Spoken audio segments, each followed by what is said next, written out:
The sound of crystal glasses clinking to congratulate the new public relations director had just begun to fade when a wheezing sound rose from my throat like a broken kettle. I am Sailor Cole, an antique book restoration expert, someone far more accustomed to paper dust and silence than to lavish parties like this one. I was completely out of place in this room full of designer suits and calculated smiles. My sister, Sloane, stood on the small podium at the front of the VIP room, her perfectly white teeth gleaming under the amber lighting. She leaned into the microphone with that practiced PR smile that never quite reached her eyes. "Here we go again," she said, her voice dripping with theatrical exhaustion. "Sailor, don't make a scene. It's just mushroom soup. There's no crab. Or do you want to ruin my promotion party?" A ripple of uncomfortable laughter went through the room. Sloane thought she had scored points with her biting humor, playing to the crowd like she always did. She was basking in their attention, in their approval. But she didn't expect that the man sitting directly across from me, Mr. Magnus Thorne, group chairman and the very person who had just signed her promotion decision, was staring at my soup bowl with a look of absolute horror. Because Magnus Thorne's daughter also suffers from a deadly shellfish allergy, he has sufficient knowledge about anaphylaxis. He knows what it looks like when someone's airway begins to close. Before I could even process what was happening, Magnus was moving. He was pulling an EpiPen from the inside pocket of his $5,000 suit and rushing toward me with the kind of speed that seemed impossible for a man of 58. But let me back up. To understand why I was in this near-death situation, I need to recount what happened earlier that evening. This was supposed to be an intimate dinner party celebrating Sloane's promotion in the VIP room of Étoile, a 3 Michelin-starred restaurant where reservations required a 3-month wait and a credit card with no limit. The room was bathed in dim, golden lighting that made everything look like it belonged in a luxury magazine spread. Chandeliers dripped with crystals. The walls were lined with dark wood paneling. The atmosphere reeked of old money and new ambition. I am 26 years old. Despite my age, I've already made a name for myself as an antique book conservator. Some people in academic circles call me the surgeon for history because of my cold demeanor, my ruthless logic, and my deep understanding of the chemistry involved in preservation. I work with materials that are centuries old, treating them with the kind of precision that most people reserve for defusing bombs. My hands have saved manuscripts that survived wars, floods, and fires. My job requires patience, silence, and a respect for the fragility of beautiful things.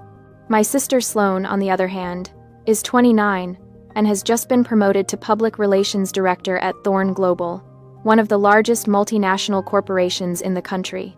She has a glamorous exterior, designer clothes, perfect hair, and a smile that she can turn on and off like a light switch.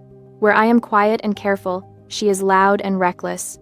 Where I preserve, she destroys. Our parents, Alastair and Cordelia Cole, are both 60 years old and famously vain.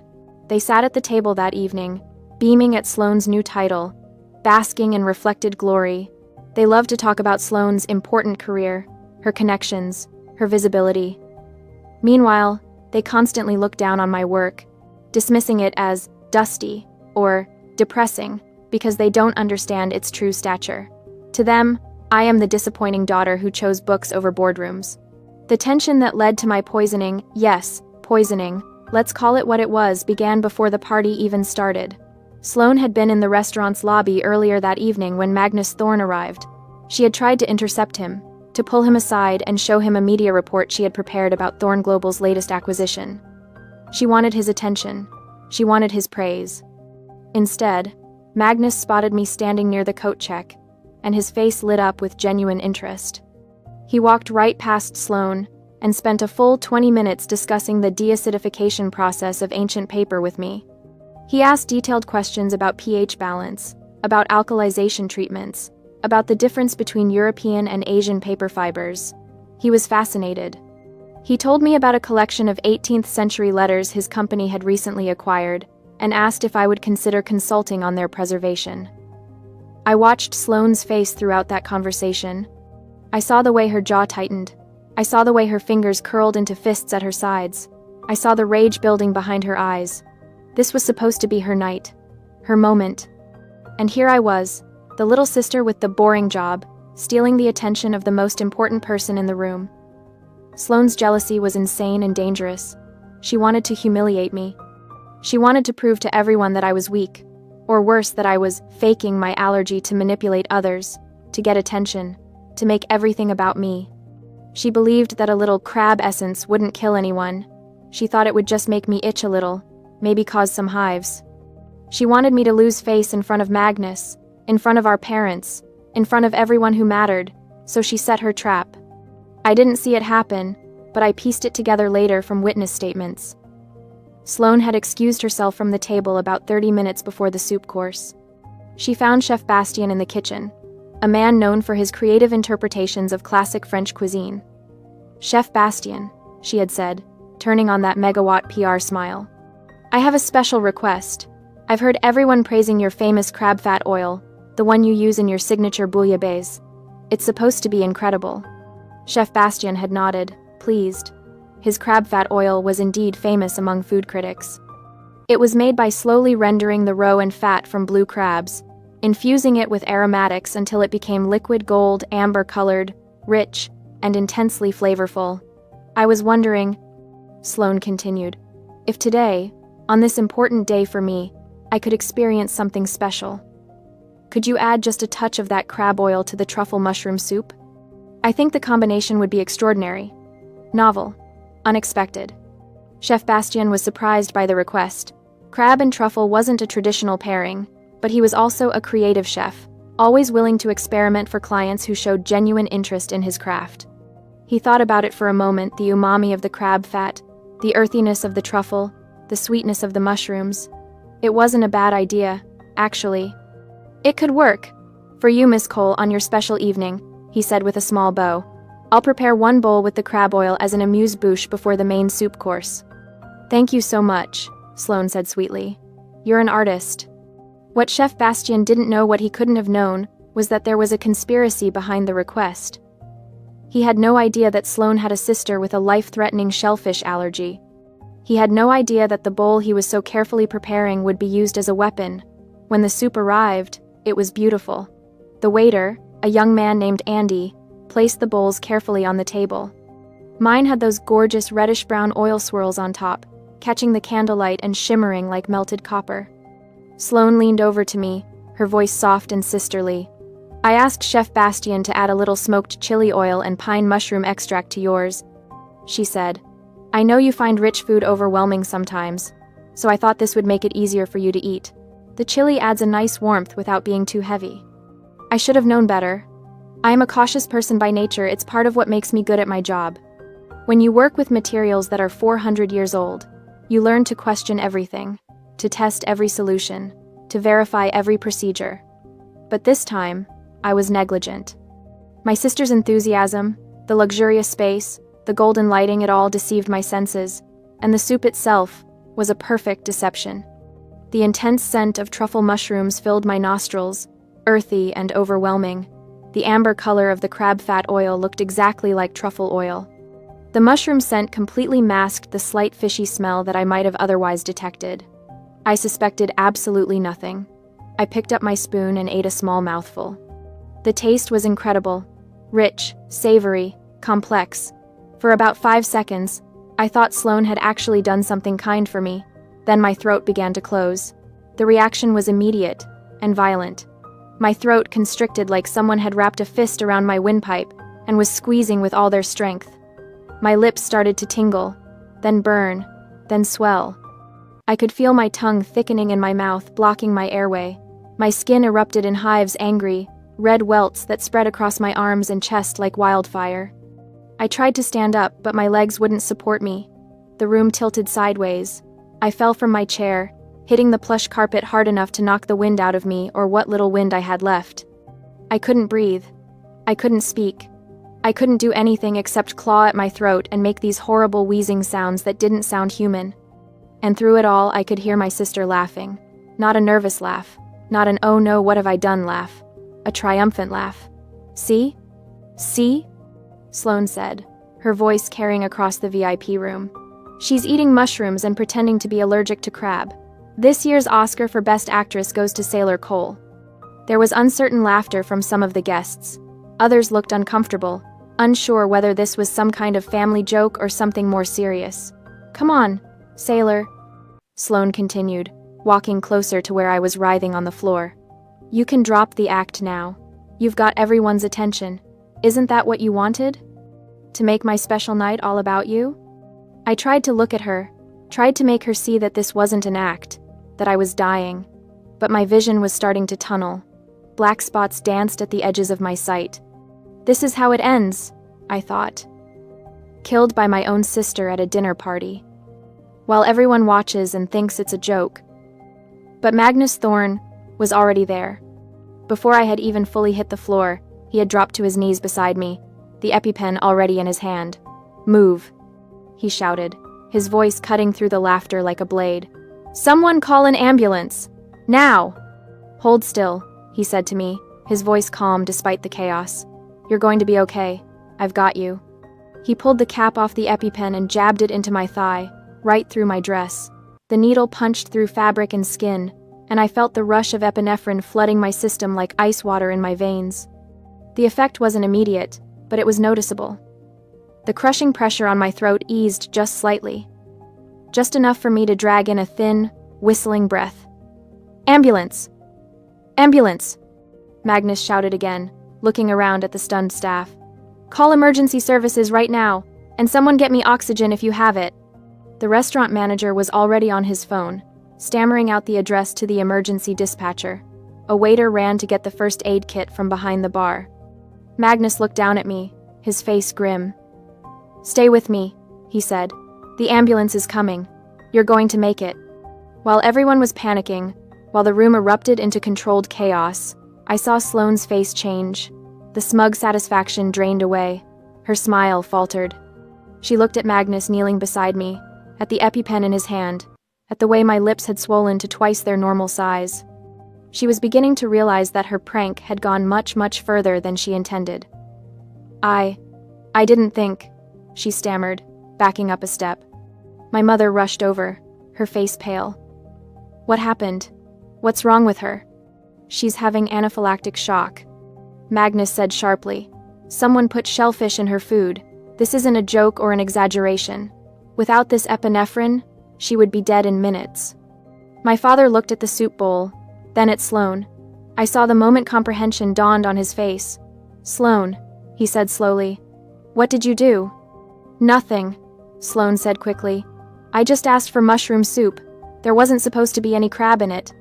But before she could continue her denial, Andy the waiter appeared at her elbow. Miss Sloane, he said hesitantly, do you want me to clear the table? You asked me to have everything ready to clean up after. Not now, Sloane snapped at him. That was when the adrenaline hit me properly. The epinephrine from the EpiPen was doing its job, forcing my heart to pump faster, opening my airways, giving me back a fraction of my strength, and with that strength came absolute clarity. I reached out and grabbed Magnus Thorne's wrist with surprising force. My fingers locked around his expensive watch like a vice. He looked down at me, startled. I couldn't speak yet, my throat was still too swollen, but I could communicate. I pointed at the soup bowl with my free hand. Then I made a fist and held it up, the universal sign for keep, or hold, or preserve. Magnus understood immediately. He might not have been a police officer or a lawyer, but he was a billionaire who had built an empire on his ability to read situations and act decisively. He knew exactly what I was telling him. No one touches that soup, he roared, his voice carrying the full weight of his authority. Security, seal this table. This is a crime scene. The restaurant security guards, who had been hovering uncertainly at the edges of the room, immediately sprang into action. They formed a barrier around the table, preventing anyone from approaching.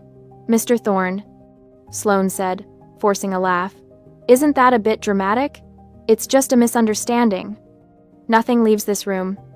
Magnus interrupted her, his voice cold as Arctic ice. Not the dishes, not the soup, not a single napkin. Everything stays exactly where it is until the authorities arrive. My mother grabbed Sloane's arm. Tell me you didn't do this on purpose, she whispered urgently. Tell me this was an accident. Sloane opened her mouth to answer, but no sound came out. Her face had gone sheet white.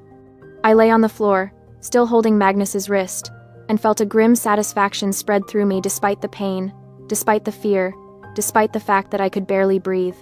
I had used my last bit of strength to preserve the most important evidence, the soup that nearly killed me. The proof of what my sister had done. That was my first small victory before the darkness started to creep in at the edges of my vision again. The last thing I remember before the paramedics arrived was Magnus leaning over me, his hand steady on my shoulder, and saying, "You're a fighter. Good. You're going to need that." The paramedics worked on me right there in the VIP room, while Magnus gave orders like a general commanding troops. They gave me another dose of epinephrine, hooked me up to oxygen, checked my vital signs. My blood pressure was dangerously low. My oxygen saturation was in the 70s, it should have been in the 90s. "We need to transport immediately," one of the paramedics said. "She needs to be in the ER under observation. Anaphylaxis can have a biphasic reaction, she could crash again in a few hours." But before they could wheel me out on the stretcher, Magnus turned to face Sloane. His expression was carved from stone. "You said this was normal mushroom soup?" he asked her, his voice deadly quiet. Sloane's hands were shaking. She clasped them together to hide it. "Yes," she said, but her voice cracked on the word. Of course it was normal mushrooms. The girl always overreacts to everything. She's probably just having a panic attack. "A panic attack doesn't cause your airway to close," Magnus said flatly. "A panic attack doesn't require an EpiPen. Stop lying." That was when Chef Bastien burst into the VIP room. He had been in the kitchen when Andy informed him that there had been a medical emergency involving the soup. He had been told that a guest was allergic to shellfish. The words had hit him like a physical blow. "Miss Sloane," he said, his face flushed with distress and confusion. "The waiter just told me what happened. But I don't understand, you requested the crab fat oil yourself. You asked me to add it to the truffle soup. You said it was your special request." A tense hush cut through the chaos of the banquet room. Every eye turned to Sloane. "You said you liked it," Chef Bastien continued, not realizing he was signing her death warrant with every word. "You said it would be novel and unexpected. I thought you wanted to try it." Andy stepped forward then, the young waiter who had been serving our table all evening, and Miss Sloane signaled for me to place that specific bowl in front of Miss Saylor. He added quietly, "I remember because you made very clear eye contact with me and pointed to her seat." Silence. Complete, suffocating silence. I lay on the stretcher, the oxygen mask covering half my face, and I watched my family's illusions collapse in real time. My father's face had gone gray. My mother's hand flew to her mouth. They were staring at Sloane like they had never seen her before. Because this wasn't an accident. This wasn't a misunderstanding. This wasn't even negligence. This was a deliberate trap, carefully planned and coldly executed. "Sloane," my father said, his voice hollow, "tell me they're wrong. Tell me you didn't do this on purpose." Sloane looked around the room wildly, like a cornered animal searching for an escape route. "I just thought, she always makes such a big deal about her allergy. I thought if she just had a tiny bit, she'd realize she's been exaggerating all these years. I thought it would just make her a little uncomfortable, maybe get some hives. I never meant for it to be this serious." "You never meant to almost kill your sister?" Magnus said, his voice sharp enough to cut glass. "Is that your defense?" "It was supposed to be harmless." Sloane's voice was rising now, becoming shrill. "She's always been so dramatic about everything. I just wanted her to stop being the center of attention for once. This is my night, my promotion, and she has to make it all about her and her stupid allergy." "Shut up," my father said. I had never heard him speak to Sloane that way before. In our family, Sloane was the golden child, the one who could do no wrong. My father's harsh tone shocked everyone into silence. "We need to leave," one of the paramedics said urgently. "Her condition could deteriorate. She needs to be in a hospital." They started wheeling me toward the door. As I passed my family, I looked each of them in the eye. My mother was crying, her perfect makeup running down her cheeks. My father looked like he had aged 10 years in the last 10 minutes, and Sloane looked terrified. Good, I thought, be terrified. The most sophisticated toxicity doesn't come from slaps or obvious violence. It comes from actions that are sugar-coated in the name of care. When someone deliberately tests your safety boundaries, when they play with your life and call it a joke, they aren't joking. They're showing you exactly who they are.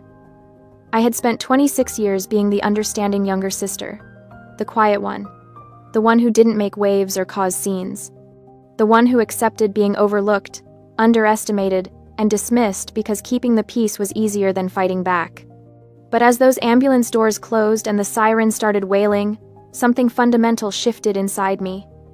Sloane wasn't just jealous. She was willing to risk my life, genuinely risk ending it just to satisfy her ego, just to punish me for daring to be good at something, for daring to be interesting to someone who mattered. And my parents, who had always defended Sloane, who had always made excuses for her cruelty and dismissed my hurt feelings as oversensitivity, they could no longer deny the naked truth that had just been laid bare before their eyes. I felt a coldness spread through me, and it had nothing to do with the anaphylaxis. It was the cold that comes when emotional bonds snap like overstretched rubber bands. It was the ice that forms when you finally, stop lying to yourself about people you love. The paramedic adjusted my oxygen mask. "How are you feeling?" she asked gently. I couldn't speak yet, my throat was still too swollen, and the damage to my vocal cords would take weeks to heal, but I raised my hand and made a gesture that she interpreted as, okay. I wasn't okay though. Not physically, and certainly not emotionally, but I was clear-eyed. I was done being the submissive younger sister who accepted crumbs of affection and swallowed injuries in silence. I would handle this the way I handle a book that's been eaten by mold, with ruthless precision, removing every trace of the harmful agent until nothing remained but clean paper. Sloane had tried to destroy me. Instead, she had freed me. Now I would show her what happens when you push someone who has spent their whole life being careful, being controlled, being quiet. You don't get an explosion. You get something far worse. You get precision. The chaos spilled out from the restaurant lobby onto the sidewalk just as the ambulance doors were being prepped to receive me. Magnus Thorne stood near the rear of the vehicle, his phone already in his hand, his finger hovering over the number for his personal attorney, who also had direct connections to the district attorney's office. "I'm calling the police," he announced. Sloane had followed us out, pushing past the security team, desperate to control the narrative. Her heels clicked frantically on the pavement. "This is attempted murder, or at the very least, aggravated assault. Miss Cole will be arrested tonight." Sloane went white as paper. The last traces of color in her cheeks drained away completely. "No," she whispered. "No, please, Mr. Thorne. It was a mistake. I didn't mean—" "You admitted to deliberately contaminating your sister's food with a substance you knew she was deathly allergic to," Magnus said coldly.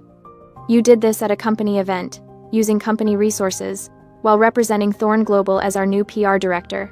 If I call the police right now, you'll be in handcuffs before midnight. Your career will be over before it begins. And given the premeditated nature of this attack, you're looking at serious prison time." My mother grabbed Sloane's arm, her face crumpling. "Oh, my sweet girl, what have you done? What have you done?" My father stood frozen, his brain clearly trying to calculate the social and professional fallout of having a daughter arrested for attempted murder at a Michelin-starred restaurant. The scandal would be enormous. Inescapable. But I saw something else happening. I saw the way Magnus's hand tightened on his phone. I saw the way the other dinner guests were hovering nearby, their phones out, probably already texting their friends about the drama.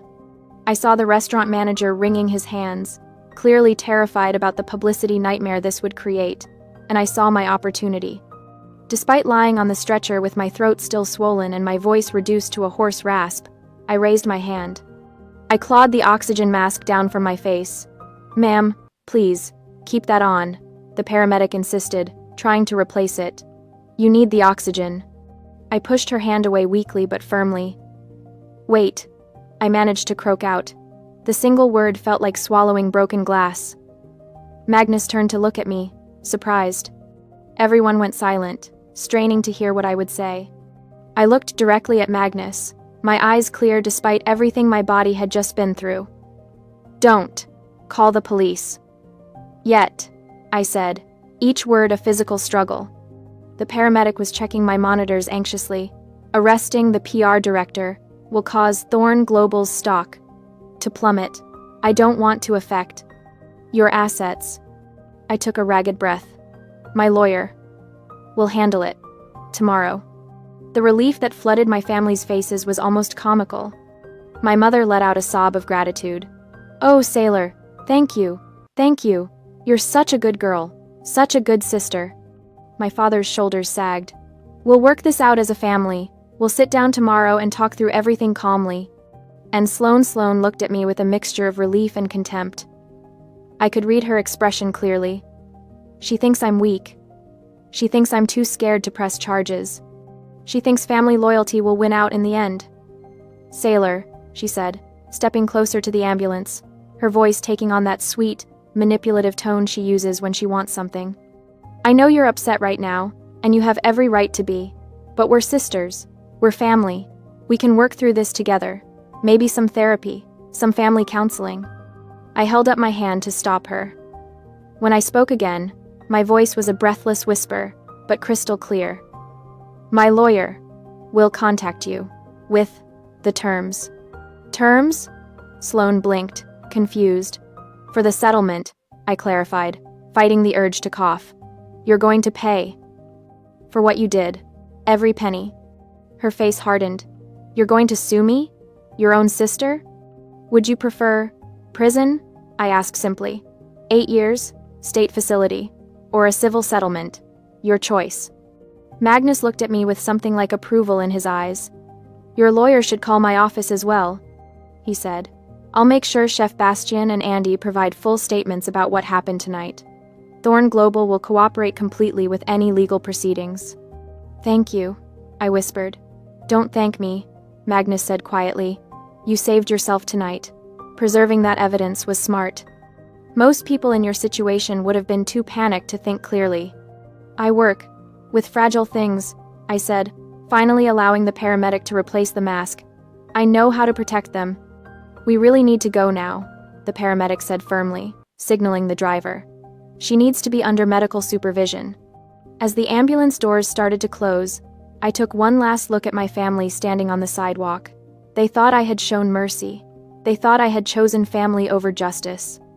They thought I was still the same quiet, accommodating sailor who always put their needs before her own. They were wrong. I needed time. Time to build an airtight case. Time to let them relax their guard. Time to gather every piece of evidence that would make what came next absolutely undeniable. Sloan thought, working with a lawyer tomorrow meant some gentle negotiation, maybe a small payment to smooth things over, maybe an apology that would let us all move on and pretend this never happened. She had no idea what was coming. I spent 3 days in the hospital. The anaphylaxis had done more damage than the doctors initially realized. My vocal cords were inflamed and damaged from the swelling, leaving my voice hoarse and weak. I would need weeks of speech therapy to fully recover. The repeated doses of epinephrine had strained my heart, requiring cardiac monitoring. And psychologically, I was a mess. Nightmares of choking, panic attacks triggered by the smell of mushrooms, a bone-deep terror every time I had to eat anything. But I didn't rest. I didn't waste a single moment feeling sorry for myself. On the second day, while I was still hooked up to IVs and monitors, I had my lawyer, Mr. Lewis, visit me. He was a sharp, aggressive attorney in his mid-40s who specialized in civil litigation and personal injury cases. I had hired him 3 years ago to handle a contract dispute, and he had impressed me with his ruthless efficiency. Tell me everything, he said, pulling out his tablet to take notes. I told him.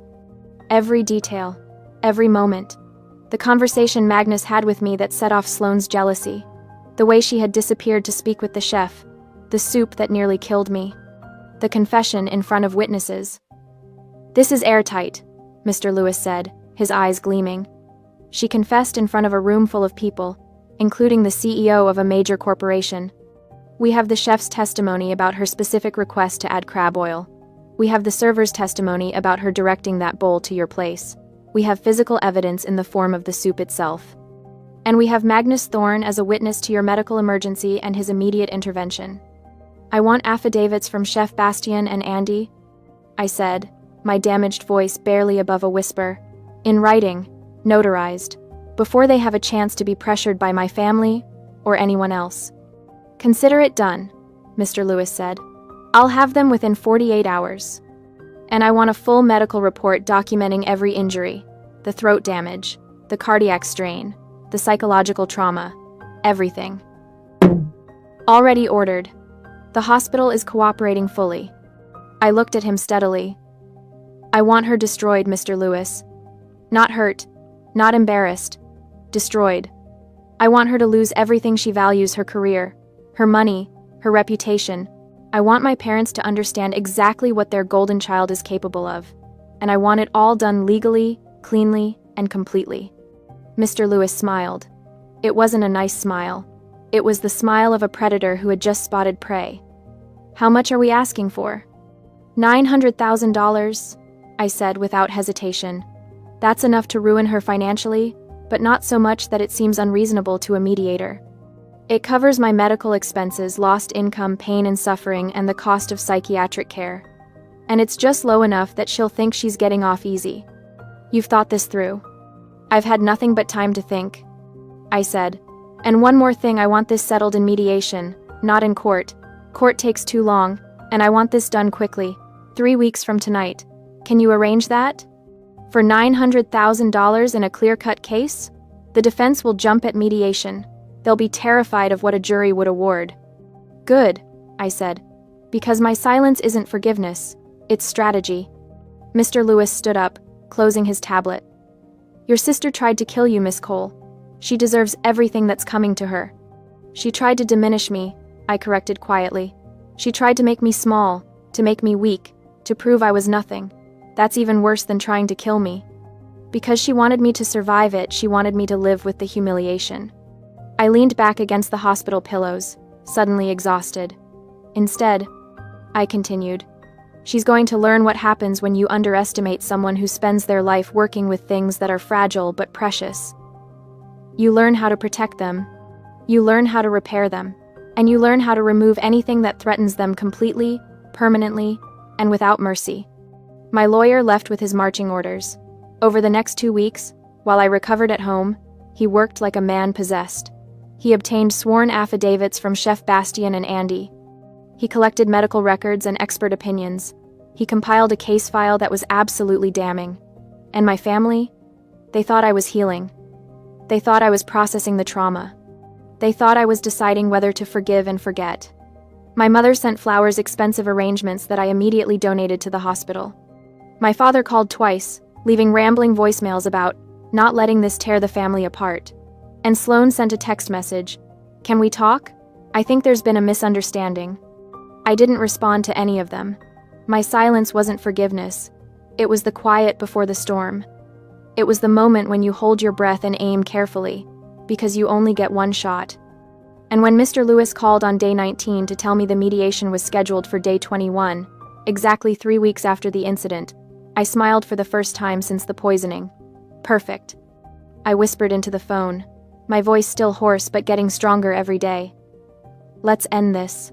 It took 3 weeks for the swelling to subside enough that I could speak without pain, and for my body to stabilize enough that I could sit upright for more than an hour without my heart racing like a trapped bird. That's how long it took for Mr. Lewis to compile every scrap of evidence into a legal file, so airtight that even the most expensive defense attorney in the state would advise their client to settle.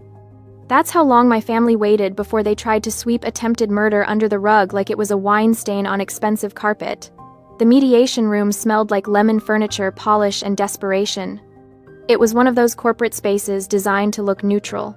Beige walls, a long oak table, leather chairs that squeaked when you shifted your weight. The kind of room where million-dollar deals died quietly, where careers ended with a signature instead of a scene. I arrived early with Mr. Lewis, my hands still trembling slightly from the medication I'd be on for the next 6 months. The doctors said the tremors would fade. I wasn't sure I wanted them to. They were a reminder of what had almost been taken from me. Sloan walked in 12 minutes late, because of course she did. Even now, she couldn't resist the power play of making everyone wait. She wore a dove gray dress that probably cost more than my monthly rent, her hair pulled back in a soft chignon that screamed, "Innocent victim." The makeup was perfect, just enough to look put together. Not so much that she seemed callous, but it was her expression that made my stomach turn. That carefully practiced look of remorse, eyes just slightly wider than usual, lips pressed together in what was supposed to be anguished restraint. I'd seen that face 1,000 times growing up. It was the face she made when she wanted something, when she needed someone to believe her, when she was about to lie so smoothly that even she might believe it. Mom and Dad flanked her like bodyguards. Dad's jaw was set in that stubborn way that meant he'd already decided how this was going to go. Mom kept glancing at me with eyes that held something I'd never seen before, fear, maybe, mixed with a desperate kind of pleading. They looked at me the way people look at bomb timers counting down. "Sailor," Mom started, her voice doing that soft, soothing thing she used to do when I was little and had scraped my knee. "Honey, we're so glad you're feeling better." I didn't respond. Mr. Lewis had coached me. Speak only when necessary. Let the evidence do the talking. Don't let them manipulate your emotions. I folded my hands on the table, felt the cool wood beneath my palms, and waited. Sloane leaned forward, and right on cue, her eyes began to glisten. "Sailor, Her voice cracked perfectly, a hairline fracture in porcelain. "I need you to know how sorry I am. I swear, I only thought you'd get an itchy rash or something. Maybe your throat would get a little scratchy. I just wanted to tease you a bit, you know? Get you to loosen up. Stop being so serious all the time." She reached across the table like she wanted to take my hand. I pulled mine back. "I didn't know," she continued. And now there were actual tears, impressive, really. "I didn't know you would almost die. If I'd known, I never would have." Stop. The word came out harder than I intended, sharp enough that everyone flinched.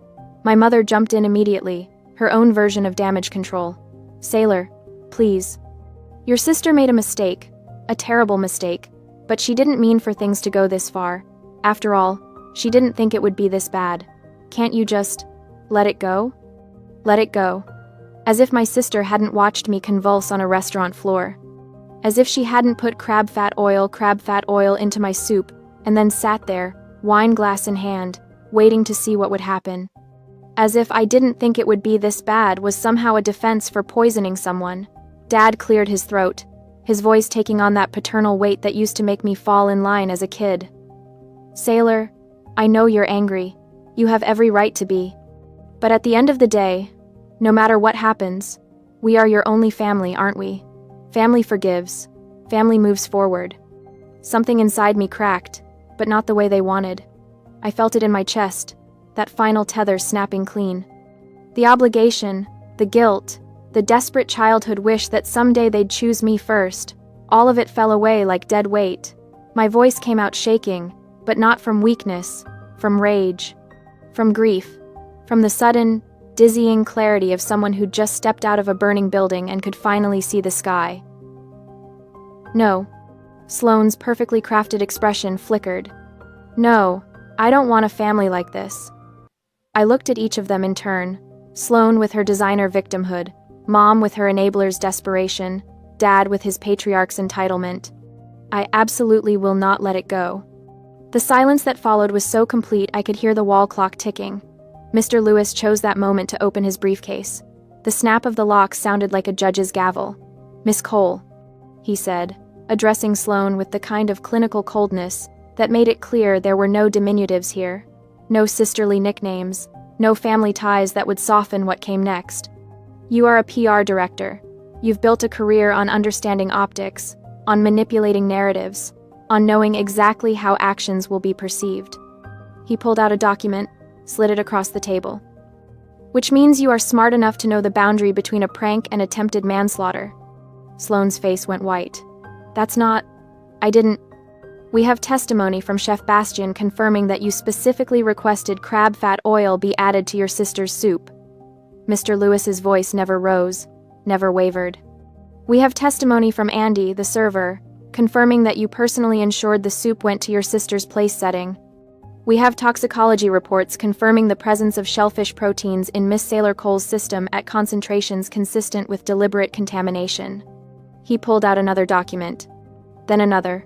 "We have your text messages to Chef Bastian from 3 days before the dinner, asking about ingredients that could cause a reaction. We have your internet search history. How much shellfish causes allergic reaction? Can you hide crab oil in soup? Symptoms of severe allergic reaction." Each piece of evidence landed like a stone in still water, ripples spreading outward. "This was premeditated," Mr. Lewis said, "which elevates it beyond reckless endangerment. The DA's office has indicated they would pursue charges of aggravated assault with intent to cause grievous bodily harm. Given the evidence of planning, You're looking at 8 years in a state correctional facility." The color drained from my parents' faces. Sloane started shaking her head, fast, frantic. No, that's not. I didn't mean. Alternatively, Mr. Lewis continued, his tone shifting just slightly, like a door opening a crack. My client is willing to settle this matter civilly. We will forego criminal prosecution in exchange for full compensation for medical expenses, pain and suffering, emotional distress, and punitive damages. Dad found his voice. How much? Mr. Lewis looked at me. I gave him the smallest nod. $900,000. The number hung in the air like a guillotine blade. That's insane. Sloane's careful composure shattered completely.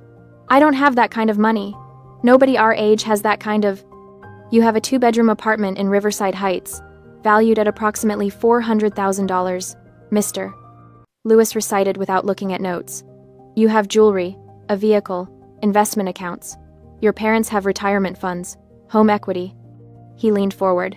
The alternative is prison time, a criminal record, and civil liability that could follow you for decades.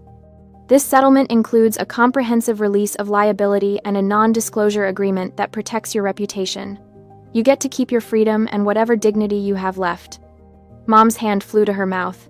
Dad stared at the table like the wood grain might rearrange itself into a solution. Sloane looked at me, really looked at me, maybe for the first time in our lives. I saw the moment she understood this wasn't her baby sister anymore. This wasn't the girl who'd swallow every slight, who'd make herself smaller so Sloane could shine brighter. This was someone who'd nearly died and decided that survival wasn't enough. I wanted restitution. I wanted consequences. I wanted everything she'd used to hurt me turned against her. You can't do this, she whispered. I met her gaze, steady. I can. I am. My parents looked at me with eyes full of something I'd never seen directed at me before. Fear. And underneath it, hatred. The kind of hatred you reserve for someone who's broken the unspoken rules, who's refused to play their assigned role. I looked away. Their opinions didn't matter anymore. It took 45 minutes of negotiation, of my father trying to argue the amount down, of my mother crying, of Sloane alternating between rage and desperation. But in the end, the math was simple. $900,000 or 8 years in prison. They signed. I watched Sloane's hand shake as she put pen to paper, watched the careful signature that had probably graced 1,000 PR documents now binding her to financial ruin. Watched my parents sign as co-guarantors, their retirement security traded for their golden child's freedom. When it was done, when the papers were collected and the terms were set, full payment within 90 days, with the first installment due in 2 weeks, Sloane looked at me one last time. I'm your sister, she said, voice hollow. No, I replied, standing up, gathering my coat. You were someone who tried to kill me. There's a difference. I walked out of that beige room, out of that building, into afternoon sunlight that felt like absolution. Behind me, I heard my mother crying. I heard my father's voice, angry now, saying my name like a curse. I didn't look back. The seasons had barely changed before news reached me through a former colleague who kept tabs on industry gossip that Sloane Cole was unemployed. The PR firm had let her go quietly, citing restructuring, but everyone knew the truth. Word travels fast in professional circles, especially when it involves someone who'd burned as bright and as publicly as Sloane had. The whispers followed her. Unstable. Liability. That girl who poisoned her sister. She'd sold the Riverside Heights apartment at a loss, desperate for quick cash. The jewelry went to a consignment shop. The car, leased, was returned. My parents had withdrawn their entire pension fund and taken out a second mortgage on their house to make up the difference. The first payment had cleared, then the second. Each one a chunk of the life Sloane had built on the foundation of everyone else's diminishment. I learned later, months later, from that same gossipy colleague about the engagement party. One of Sloane's old high school friends, someone who didn't run in PR circles and hadn't heard the stories. Sloane showed up in a borrowed dress, desperation hidden behind that same practiced smile. She'd found him at the cocktail hour. Richard. Something or other. Old money. Divorced. Lonely enough to be charmed by a beautiful woman who laughed at his jokes. It was classic Sloane, really. She'd always known how to read people, how to become exactly what they wanted. For 2 months, she played the role perfectly. let him wine and dine her, moved into his penthouse apartment in the financial district, started posting carefully curated photos on social media. Look at me. I'm back. I'm fine. I'm better than ever. But you can't hide who you are forever. Eventually the mask slips. He caught her lying about something small, where she'd gone to college, maybe, or what she'd done for work. One lie unraveled into another, and another, until he did what any sensible person would do. He started digging. What he found was the truth. Not the sanitized version Sloan had tried to sell, but the real story. A woman who'd poisoned her sister. A woman who'd been sued into financial oblivion. A woman who'd do anything, hurt anyone, to claw her way back to the top. He kicked her out. Not dramatically, from what I heard, just coldly, efficiently. Had his assistant pack her things, left them in the lobby, changed the locks, the same way you'd remove any other threat from your life. Last I heard, Sloan was working for a telemarketing company in a strip mall across town. 40 hours a week in a fluorescent-lit room, reading scripts to people who hung up on her, making $12 an hour. Sometimes I wondered if she thought about that dinner party. If she lay awake at night in whatever cheap apartment she could afford now, thinking about the moment she'd decided that hurting me was worth the risk. I hoped she did. 1 year after the night I nearly died, I stood in my library. My library. The words still felt surreal, even after months of saying them. The building was a converted warehouse in the arts district, all exposed brick and enormous windows that let in cascading sheets of natural light. The air smelled like old paper and lemon oil, that particular perfume of preserved history. Rows of custom-built shelves lined the walls, each one holding volumes in various states of restoration. Some were pristine, waiting to be cataloged. Others were works in progress, spines carefully separated from text blocks, pages laid flat under weights, acid damage being painstakingly reversed with specialized solutions. This was my company, Coal Conservation and Restoration. I'd almost used a different last name, wanted to shed that final connection to my family, but Mr. Lewis had advised against it. Own it, he'd said. You're not the one who should be ashamed. The settlement money had been the seed. $900,000. Minus legal fees, minus medical expenses, minus the cost of therapy I'd needed to process what my own sister had done to me. What remained was enough to lease this space, buy equipment, hire 2 junior conservators, and establish a reputation. Turned out, nearly dying had made me something of a legend in certain circles. The book conservator who'd almost been murdered, who'd survived and built an empire. It was morbid, maybe, but I didn't mind. People remembered me. People hired me. And Magnus Thorne had opened doors I'd never imagined walking through. He'd visited a month after the mediation, showed up at my tiny studio apartment with a contract already drawn up. My entire heritage library. He'd said, simply, 400 years of Thorne family documents, first editions, personal correspondence. I want you to preserve them. I'd asked why. Why trust me with something so valuable? His answer had been characteristically direct. Because you understand that some things are worth saving, and some things need to be cut out like cancer. You know the difference. That contract alone was worth $200,000 a year for the next 5 years. It had given me credibility, attracted other high-net-worth clients, allowed me to expand faster than I dreamed. Now, a year later, my company was valued at $2.5 million. I walked through the library, trailing my fingers along spines, feeling the texture of leather and cloth and vellum. Each book was a small universe, a preserved fragment of someone's thoughts, someone's world. Some were damaged when they came to me, water stains, mold, pages eaten away by time and neglect and acid. I fixed them, carefully, methodically, with patience and precision. I reversed the damage, stabilized what could be saved, and when necessary, made the hard decision to let go of what was too far gone. It was meditative work, solitary work.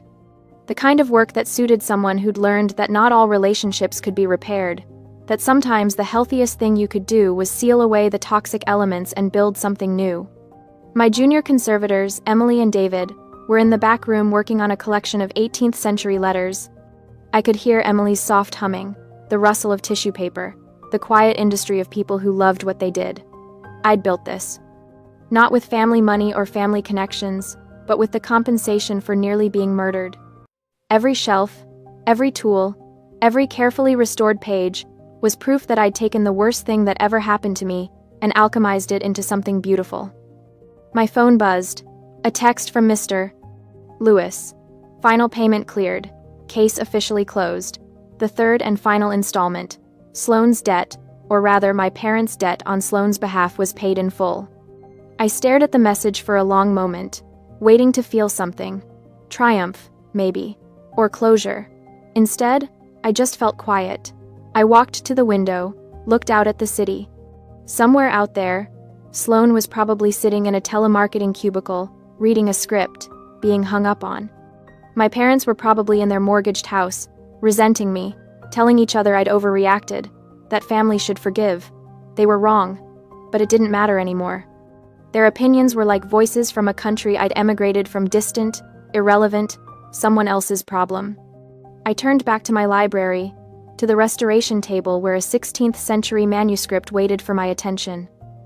The pages were brittle, edges darkened with age, but the text was still legible, still valuable, still worth saving. I sat down, pulled on my cotton gloves, selected my tools with the precision of a surgeon. This was what I did now. I preserved what was precious. I eliminated harmful agents, whether they were acid on paper or toxicity in blood relations. I carefully opened the manuscript, began assessing the damage, planning the restoration. Outside, the afternoon sun slanted through the windows, illuminating dust motes that danced like golden snow. My life was whole now. Brilliant. Built on the ashes of the career of the sister who'd tried to kill me, and for the first time in 26 years, I was exactly where I needed to be.